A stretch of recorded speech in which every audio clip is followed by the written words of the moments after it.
They look at me afterwards and say, wow. You know what I'm saying? Because they don't expect, first of all, for a young black man to be able to come in there and express his thoughts eloquently.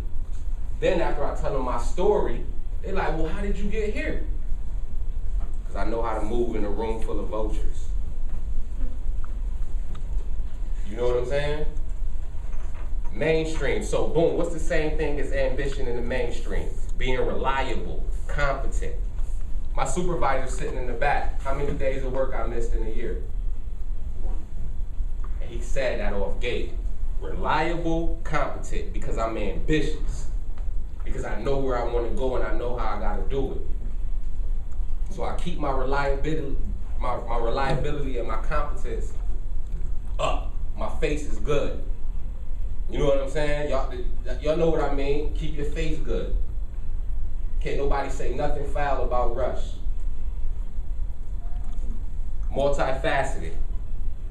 In the mainstream, that's going to teach you how to navigate obstacles, because just because you make it to the mainstream and just because you achieve a certain amount of success do not mean all your problems are over. And stop looking at problems as negativity. Go ahead. Yep. I'm saying, what if somebody don't get off as far as you did? Oh, yeah. My supervisor is sitting in the back, and I'm not going to put you on the spot, but he's my supervisor. Now, he's been doing what he do for 10 years, running it. GED. Didn't have it when he moved here from New York.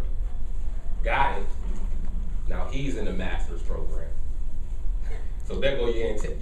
I'm not just telling you nothing. You know what I'm saying? And that's why I wanted to come back.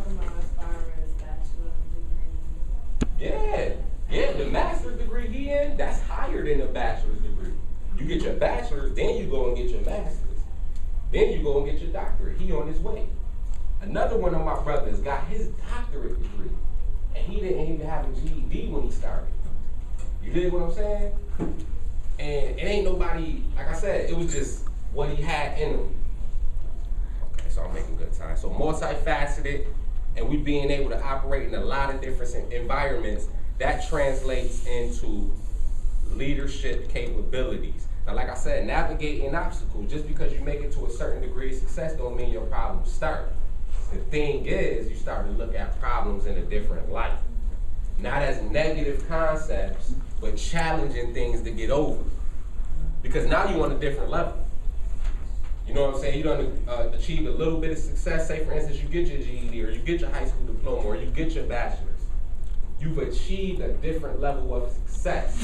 So you're automatically going to start thinking on a different level. So problems aren't problems anymore. You don't look at them the same way, in that same negative light. You look at them as a challenge. Because you know after you solve this problem, you're about to take off to the next level.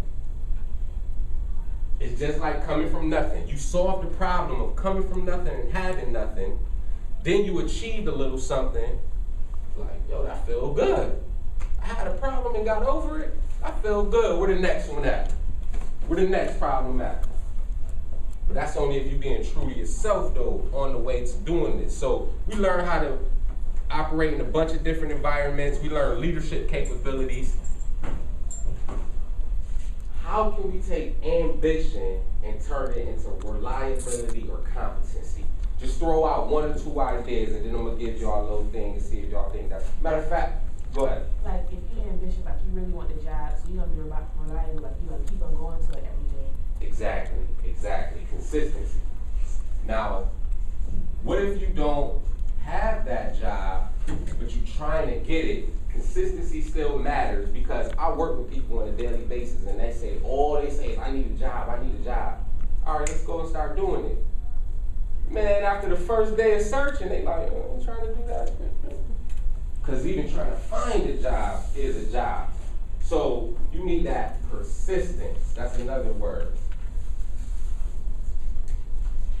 And if you want to learn how to take your ambition into reliability and competency, get into a program. Get into a work training program.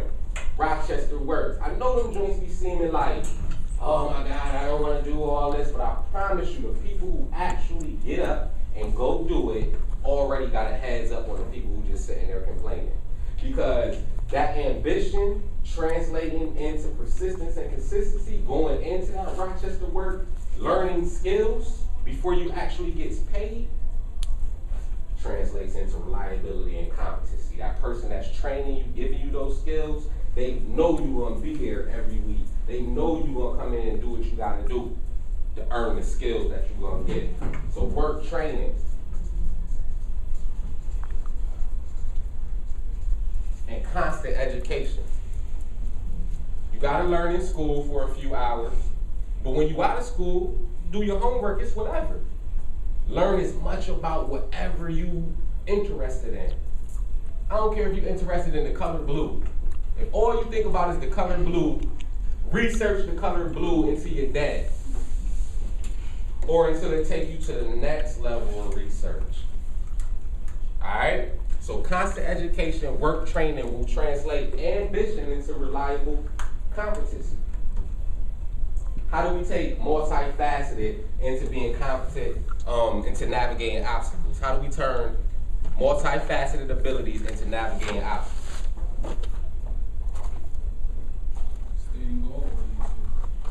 Staying goal oriented. Bam. Now that's a good one. And the reason why that's a good one, because when you're goal oriented, you always setting the bar. You always saying, okay, I'm gonna do this next, I'm gonna do this next, I'm gonna do this next, I'm gonna do this next. Along that journey of setting these goals and accomplishing them, you're coming up against mad obstacles. So you gotta know how to navigate those obstacles. You gotta remember that multifaceted attitude that you grew up with and translate it into navigation of obstacles. So what's one of the obstacles I dealt with? I get down in college, I'm going for free. I got half scholarship, financial aid taking care of the rest. I went to North Carolina Central. I'm down here by myself. I had an aunt that stayed like 3 hours away from where I was going to school. I go to class. First week of class, if you don't hear your name on the roll call, something wrong with your money. We all know this. You know what I'm saying? Been in college. If you don't hear your name on that roll call, something wrong with your money. You better take your butt down to the registrar's office or financial aid if you know you get it. So I run down to the financial aid office. I'm like, yo, I'm not in two of my classes. What's going on? I shouldn't have any problems. I got a halfway scholarship, financial aid taking care of the rest. They looking at me like, what you gonna do? You tell us. What? Mind y'all, I'm 19. North Carolina, by myself. Okay, let's do this. Let me see how I can get this going. I'm down here by myself. I'm trying to understand how this goes. I know everybody in North Carolina like this restaurant I call Bojangles. You know what I'm saying? So I set up the meeting with the lady, you know what I'm saying? She was young and she was the head of the financial aid department. They wouldn't even see me. Like I said, their question is, you tell us what we gonna do. Matter of fact, how your parents call us. So until I get this done, I can't go to them 2 classes I needed. Went, grabbed her some Bojangles, fries, talked to her, let her know where I was from, how I had got down there, who I was with, put the Bojangles on her desk, gave her my email, told her my problem, got an email the next morning. Let's set up a meeting. I had to figure out these people. You gotta understand, man, we becoming our own worst enemies. That was a historically black college, and I had another black lady look at me in my face telling me,